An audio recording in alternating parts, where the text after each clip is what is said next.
Olá, pessoal, sejam bem-vindos mais uma vez ao canal Paixão Analyticon. O nosso tema de hoje é o videogame, um tema aí um tanto novo, justamente pela tecnologia, no tempo de Freud, de Lacan, de Melanie Klein, de Winnicott, não existia videogame, então é um tema contemporâneo e que eu acho que os psicanalistas, principalmente os que trabalham com criança, devem ficar atentos. Bom, eu acho que quando alguém se propõe, um analista se propõe a trabalhar com criança, ele precisa de alguma forma estar aberto ao campo lúdico próprio da sua época. Isso quer dizer que, de alguma forma, ele precisa estar um tanto atualizado, na minha opinião, em relação ao modus operandi da brincadeira, do lúdico, dentro da cultura e do momento histórico em que ele e essa criança que ele recebe estão inseridos.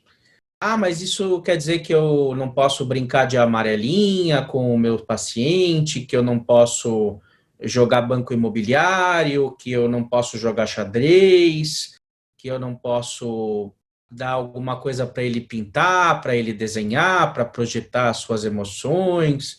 Sim, isso tudo é possível, continua valendo. Não se trata de desqualificar os meios ou as ferramentas clássicas pelas quais os analistas de criança operam a análise e interagem com os seus pacientes. Mas o que eu tenho percebido é que tem chegado na clínica já há alguns anos um tipo de criança que é aquela criança que quer o YouTube, que justamente a princípio para não entrar em relação ou para, digamos assim, não desdobrar algum ponto que ela sofre ou que alguém acha que ela tem que desenvolver ali no espaço da análise, ela pode, estou pensando aí em alguns exemplos, tá? Não é num caso em especial, mas ela pode recorrer ao celular ou ao YouTube dentro da sessão para ficar, digamos assim, alheia da situação da análise. E às vezes não adianta a gente colocar uma regra, fazer um corte, aqui não pode YouTube, aqui não é lugar disso e tal. A mesma coisa em relação a videogames. Essas crianças muitas vezes já têm um celular, ou elas pedem para que o analista, né, no meu caso, ceda o celular para que elas joguem videogame por meio de aplicativos no celular. E eu percebo que seria muito empobrecedor transferencialmente, um tanto iatrogênico até, que a gente simplesmente, com base em algum critério pedagógico ou até analítico, diga não a isso, porque é justamente aí no YouTube ou nos jogos do celular que a criança tem a possibilidade de se representar e está vinculada ao analista. Então, o que, que eu comecei a perceber? Que essas crianças que vinham ali porque para análise porque tinham que vir, crianças às vezes com uma sintomatologia dessas, tipo, ninguém manda em mim, não vou fazer nada, não quer ir para a escola, né?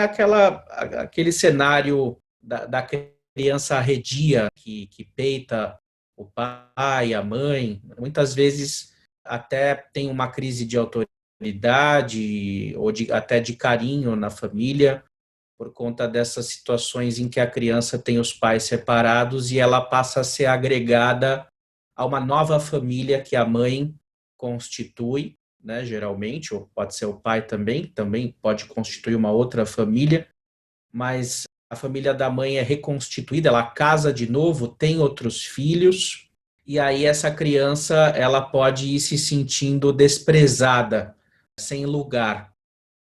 E aí entra justamente um campo de, bom, ninguém manda em mim, já que a vida me traz essas agruras, essas dificuldades, eu também não vou fazer o que me pedem.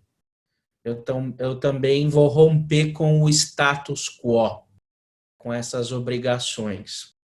Então, isso acaba sendo decorrente de uma espécie de prostração que a criança entra decorrente de um sentimento de abandono ou de desestruturação do núcleo familiar primário, que para ela é muito importante.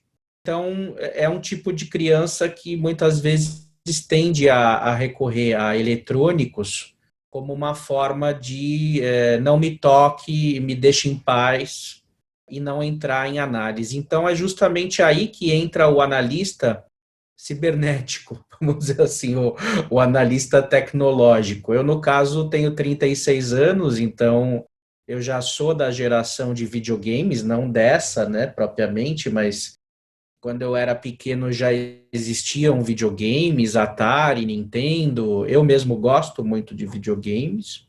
E eu pensei, bom, se ele está trazendo o YouTube, assistindo Felipe Neto, querendo jogar Clash of Clans, que é um joguinho de batalha, por exemplo, por que que eu não posso participar disso, sendo que eu posso vir a jogar com ele? E aí, justamente, é uma situação que pode se repetir em várias análises, mas agora estou pensando numa em especial. Eu me atrevi a entrar nisso e justamente como dá para jogar um contra o outro, você entra numa sala, né, em que tem virtualmente adversários que jogam pela internet. Eu comecei a jogar do meu celular e ele jogava do celular dele a batalha.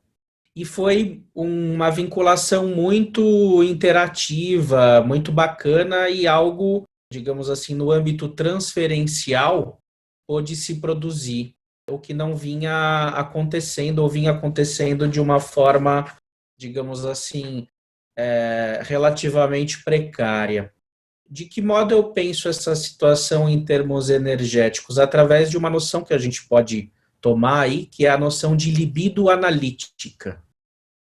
O que é a libido analítica? É, vamos dizer assim, o quantum de energia que o analista dispõe para sustentar a análise e a transferência. Não são todos os pacientes que vêm com energia e disposição para sustentar a análise e a transferência. Sejam crianças, adultos, neuróticos, psicóticos, como vocês preferirem. Então, o que cabe ao analista dentro desse cenário? Cabe escutar o inconsciente pulsional do analisando, ou seja, onde ele se manifesta, onde ele se desdobra, que no encontro de hoje é sobre a questão dos videogames, do YouTube, e ir de encontro a essa expressividade pulsional, para que a libido analítica, ou seja, o desejo do analista, a sua energia de sustentar a análise, se conecte com algo do campo pulsional do analisando e faça o vínculo transferencial acontecer, e aí sim algumas formações do inconsciente poderem emergir. Esse caso em especial durou alguns anos, depois eu vou desdobrar a questão do vídeo Parques e Praças, que é um novo capítulo desse tipo de vinculação transferencial, que é o tipo de atendimento analítico fora do consultório, que já é um tanto conhecido, através da figura do AT, mas que também facilita esse processo de engajamento, de energização da análise, para além daquele molde clássico da caixa lúdica ou de determinados brinquedos e situações que o analista se predispõe a trabalhar, mas que muitas vezes não tocam esse âmbito pulsional próprio desses pacientes contemporâneos, dessas crianças contemporâneas. Então, esse caso em particular que eu penso, ele teve um desdobramento escolar interessante, né? Ele teve essa vinculação tecnológica, ela trouxe à tona questões ali de conflito com o pai dele, com a mãe, que eram pais já separados, que tinham um certo atrito, mas depois, enfim, é um caso que acabou tendo um certo limite em função de haver aí uma dificuldade no manejo da transferência com os pais. E aí entra justamente a dificuldade de atender crianças que têm pais divorciados e têm já uma inserção em novas famílias e aí sempre acaba tendo uma espécie de ranço, né, de disputa entre os pais, de desqualificação. Então, quando às vezes a criança ela começa a ver que ela não precisa ficar do lado de um pai contra o outro, né, ficar do lado da mãe contra o pai ou do lado do pai contra a mãe, uma das partes que vê que ela não está, digamos assim, entrando nesse joguinho de times, nessa rivalidade, ou que ela está começando a questionar algumas coisas, pode pegar e retirar a criança da análise. Então, nessa situação em especial, obviamente que não foi suficiente para que a análise fosse até o fim, essa questão do vínculo tecnológico, da entrada tecnológica do analista, mas houve, digamos assim, um campo operativo e transformador significativo nesse caso por conta da ousadia tecnológico-pulsional do analista, dentro da minha opinião, é claro, né? Então, claro, tudo isso diz respeito a possibilidades de manejo, de intervenção do analista. Não estou dizendo que outras abordagens não teriam dado certo, não estou dizendo que é a única forma, mas é, digamos, um conselho ou um voto que eu trago aqui, baseado na minha experiência, do quanto a gente precisa estar desconectado de algumas amarras burocráticas ou superegóicas que às vezes atravessam o nosso trabalho, porque é comum a gente ouvir, por exemplo, analistas que só trabalham com o campo projetivo, né? Então, eu só tenho massa de modelar, eu só trabalho com pintura, com desenhos, no máximo um jogo e tal, como se a pessoa estivesse atendendo uma criança dos anos 60, 70, que é onde justamente essas teorias foram se consolidando aí da análise com crianças dos anos 50, 60 e 70, né?